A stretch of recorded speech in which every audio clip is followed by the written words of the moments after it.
Bonjour.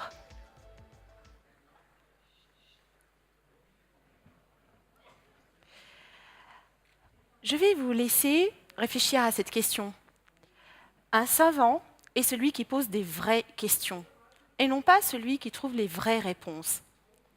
C'est une phrase de Claude Lévi-Strauss, et que nous prenons à notre compte pour réfléchir à ce que doit apprendre l'école, à ce que doivent faire les enfants à l'école.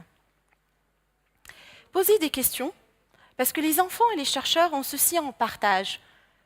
Les phénomènes sociaux, culturels, sont soumis à un questionnement permanent de leur part. Et l'école doit être ce lieu où ce questionnement est nourri, guidé, pour qu'il ne soit plus un questionnement jailli de leur curiosité pure, mais également un questionnement scientifique. Et, d'autre part, placer ce lieu qu'est l'école au cœur de la dynamique des savoirs, décloisonner les lieux nobles de savoir que sont les laboratoires, les universités, les départements R&D des entreprises, et leurs parents pauvres que sont les écoles. Pour ceci, il y a un acteur majeur, qui est l'enseignant, mais qu'on peut également appeler le braconnier. Aujourd'hui, l'école est dans cette conversion numérique. Elle est dans des savoirs nouveaux, perpétuellement nouveaux, des moyens nouveaux, des outils nouveaux. L'enseignant doit être comme le lecteur de Michel de Certeau. Il ne doit pas se soumettre au diktat des usages, faire des pratiques de classe qui feront que ses élèves avancent.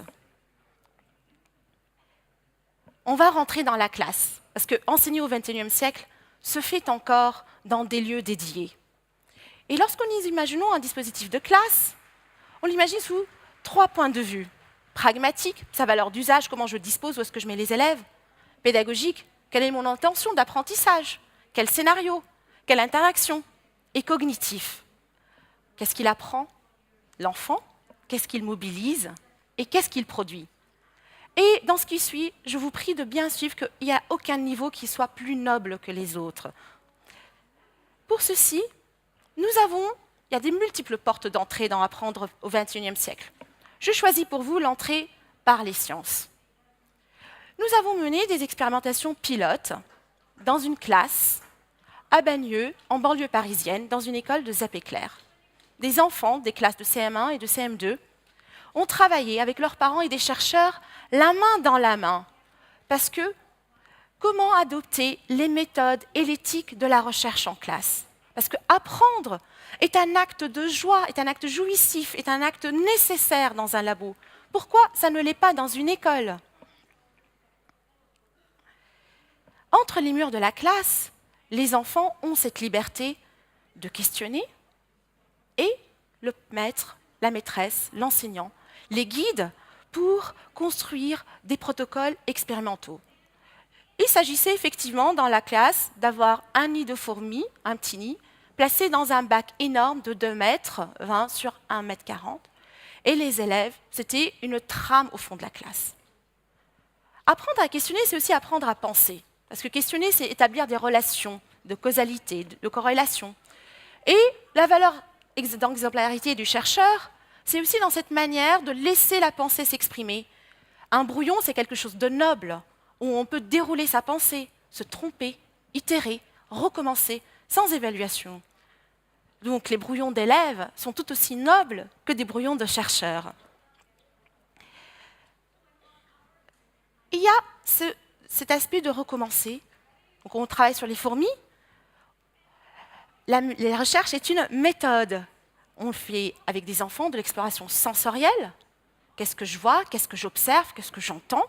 Qu'est-ce que je consigne? Une observation outillée. On a des microscopes. On peut modéliser sur un ordinateur. Et on arrive à l'exploration conceptuelle.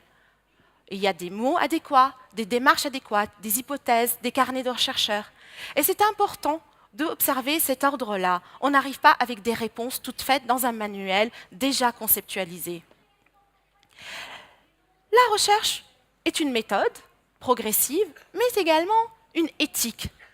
Et il y a des choses que j'explore par devant soi, que je consigne dans mon carnet.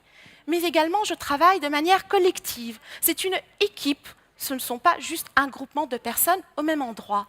Et c'est ainsi qu'on met la pensée en branle.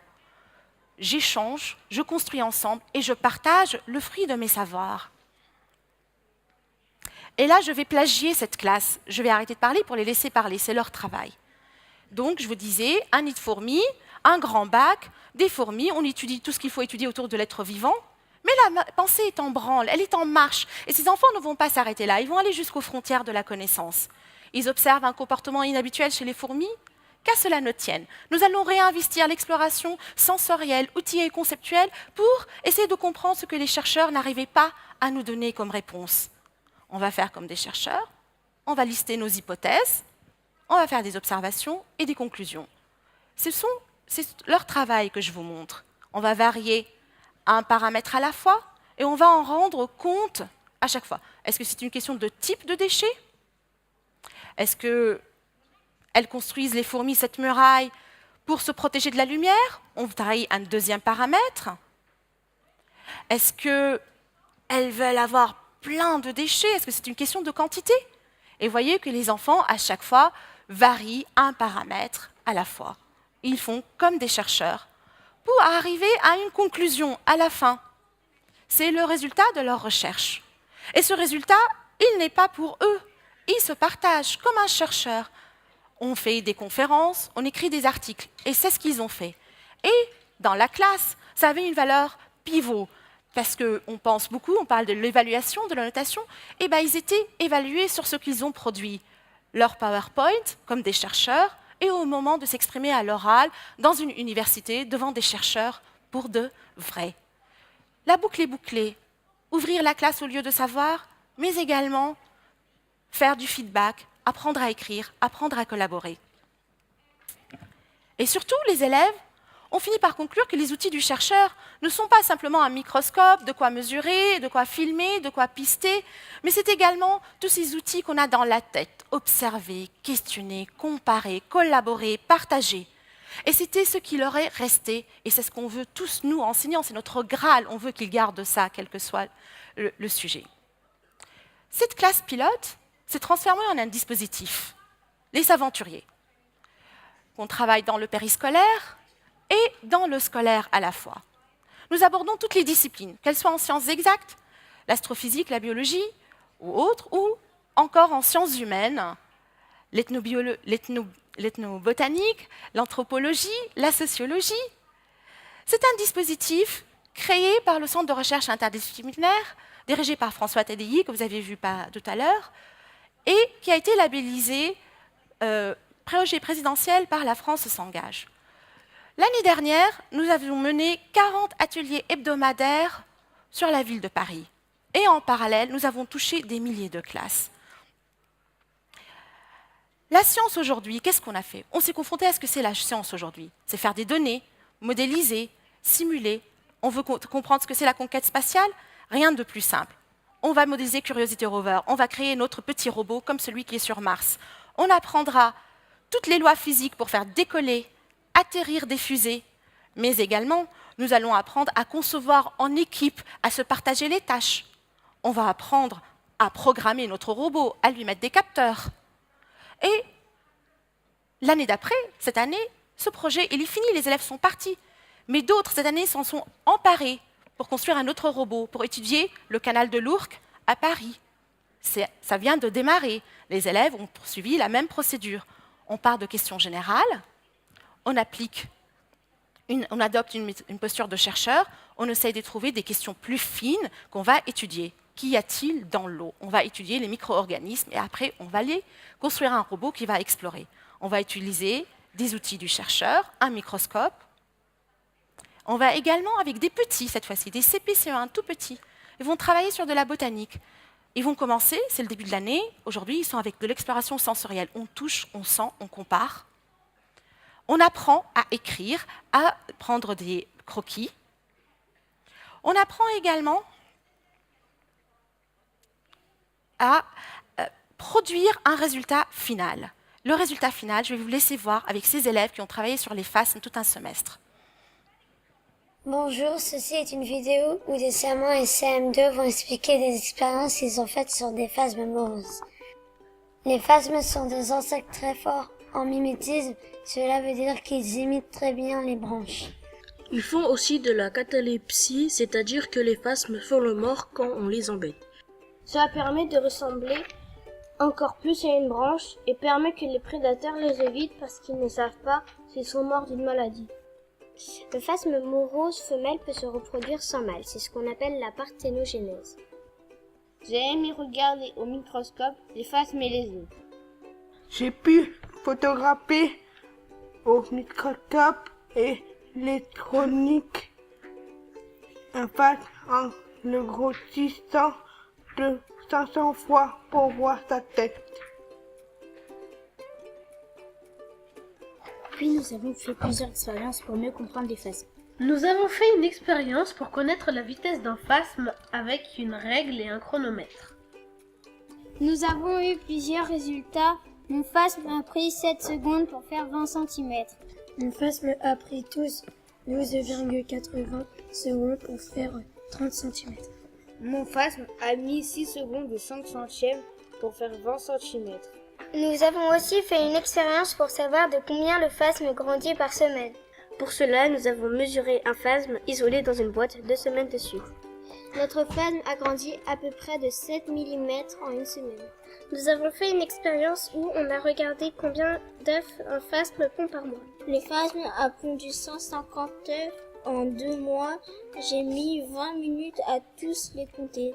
Puis nous avons fait une expérience pour savoir à quelle vitesse mange un phasme. Nous avons entouré des feuilles de lierre sur le cahier avant de les donner au phasme.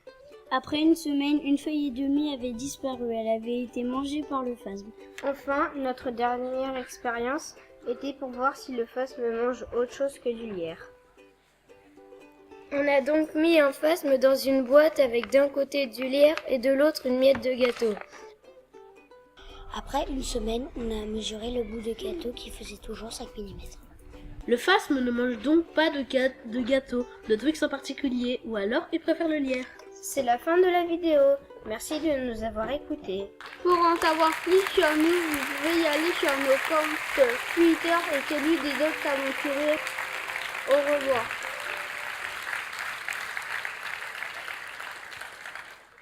Alors voilà, des élèves qui produisent, qui maîtrisent un vocabulaire pertinent, scientifique, à l'âge de CE2, CM1, CM2. Ce travail touchait des milliers d'élèves, entrés par les sciences pour imaginer de nouveaux dispositifs de classe avec du numérique, avec des temporalités, des géographies, des spatialités différentes dans la classe. On ne le fait pas tout seul. Nous avons des partenaires. L'année dernière, avec le Palais de la Découverte, à l'occasion de l'exposition 1000 milliards de fourmis, nous avons touché plusieurs milliers de classes autour de projets jeunes myrmécologues, c'est-à-dire des chercheurs sur les fourmis, pour ceux qui l'ignoraient jusque-là. Cette année, toujours avec Univers Sciences, nous sommes en partenariat avec la Cité des Sciences autour des aventuriers du cerveau. Qu'est-ce que le cerveau? Qu'est-ce qu'apprendre? Nous ferons travailler des enfants d'élémentaire, du collège, du lycée, autour de ces nouvelles manières d'apprendre en classe. Nous allons travailler avec des lycéens également, des lycéens de filières technologiques. C'est un projet qui nous tient à cœur. Nous avons des partenaires en France, à l'étranger également. Nous sommes le correspondant français de l'Académie des sciences de New York, dans le cadre de leur initiative mondiale sur les CSTI, la culture scientifique, technique et industrielle. Nous sommes également partenaires de l'initiative Clinton pour favoriser l'entrée des filles dans les sciences. Le dernier mot, je vais le laisser à un de mes élèves. C'est un élève que je n'oublierai pas, non pas pour ce qu'il est, bien sûr, pour ce qu'il est, mais surtout pour cette phrase qu'il laisse en héritage pour tout le monde. C'est un conseil de chercheur, c'est un conseil de citoyen, c'est un conseil d'élève, un conseil de créatif. Dans ton carnet du chercheur, note tes observations, tes hypothèses, tes idées, tes envies et tes désirs pour ne pas les oublier. Je vous remercie.